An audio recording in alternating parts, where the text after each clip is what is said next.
Samajwadi party के मैं 2 जगह की बात बताता हूँ।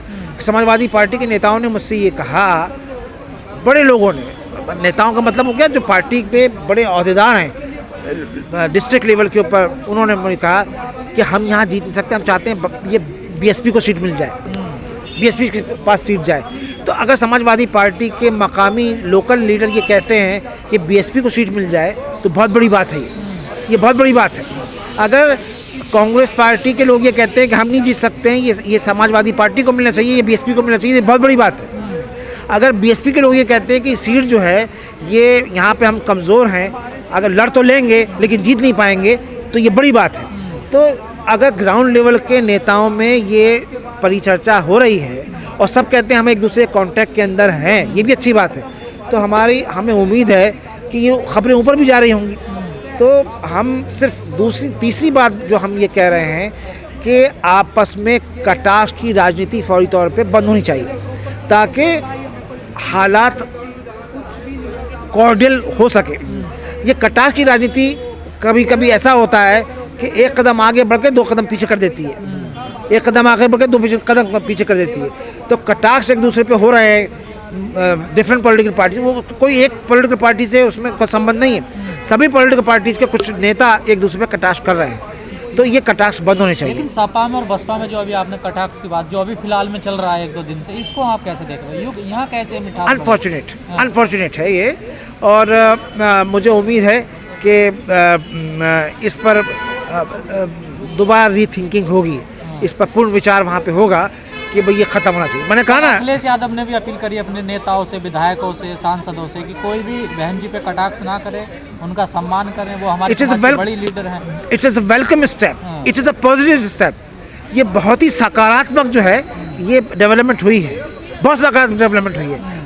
मैं उनके लिए आभार व्यक्त करूँगा, उनका धन्यवाद करूँगा कि उन्होंने ये बात कही है, बहुत बड़ी बात है ये। बहन जी ने भी कहा कि कब किसकी जरूरत पड़ जाए कोई पता नहीं होता बिल्कुल में। तो बिल्कुल उन्होंने सही कहा, लगता है बिल्कुल उन्होंने सही कहा। देखिए ये जो कभी कभी होता ही है कि कटाक्ष होते हैं, उसके बाद ये एक उम्मीद की किरण दिखती है।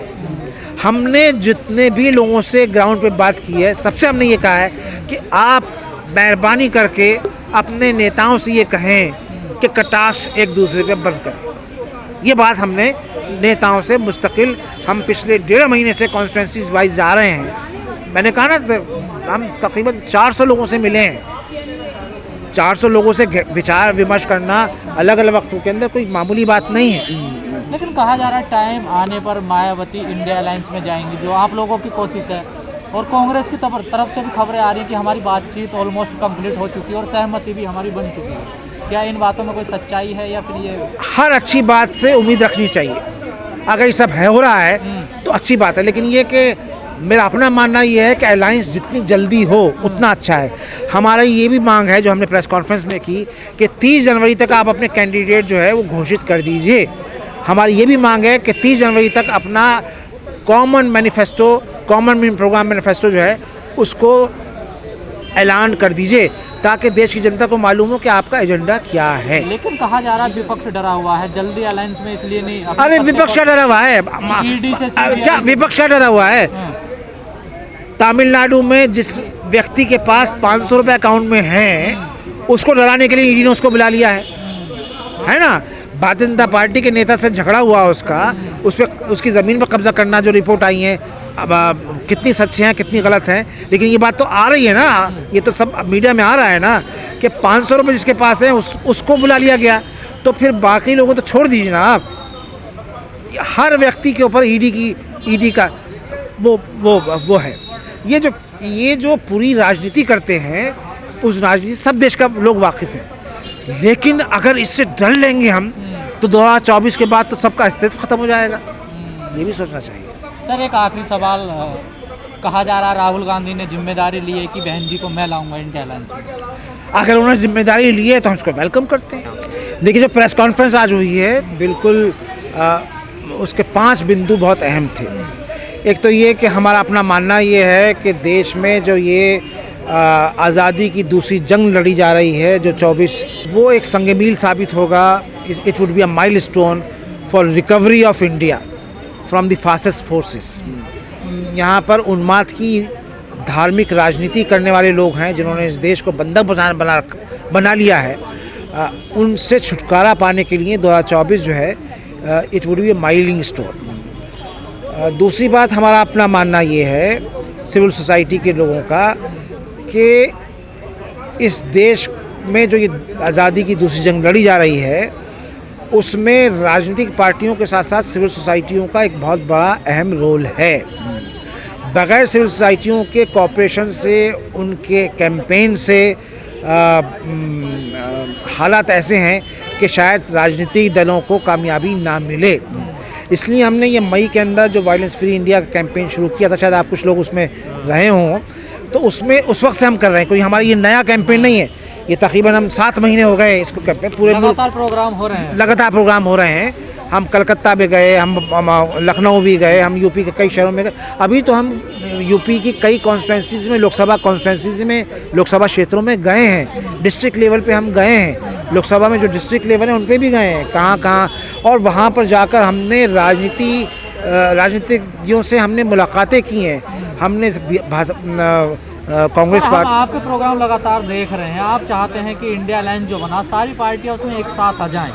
आपका मेन मोटिव यही हमें लगता है जो हम देख रहे हैं। तो क्या ये सर पॉसिबल है, ये जो आप लोग कर रहे हैं? देखिए, ज़िंदगी जो है ना उम्मीदों पे कायम है, और हमें पूरी उम्मीद है कि